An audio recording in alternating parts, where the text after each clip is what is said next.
Hi everyone. Today I'll be drawing using one continuous line. I'm taking an online course and that was one of the projects that we had to complete. I thought I'd try it out on this video since the reference is simple and basic to draw. I felt that my sketch automatically became loose without trying so hard to keep it loose, if that makes sense. I edited out some details on the photo, but as you can see, this diner is basically multiple squares and rectangles on top of one another, side by side, to each other, you name it. It's super easy. As usual, the link to the original will be in the description as well as information on the course I'm taking. I didn't lift my pen at all except one time, maybe twice by mistake. I forget.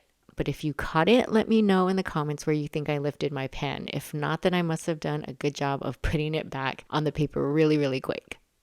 Okay, let's draw without me talking, and I'll see you on the other side.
Okay, I'm just about finished. I really like this exercise. Could I have produced a better sketch without using a continuous line? Maybe, but I feel like this was such a simple building. The looseness and imperfections of not using super straight lines gave it a little personality, at least with the style of urban sketches that I gravitate towards. I might just use this technique in all of my drawings, at least in certain sections of it from now on. But what do you think? How did your drawings turn out? Let me know in the comments. Okay, that's it for today. See you in the next one. And until then, stay positive, stay creative, and be kind.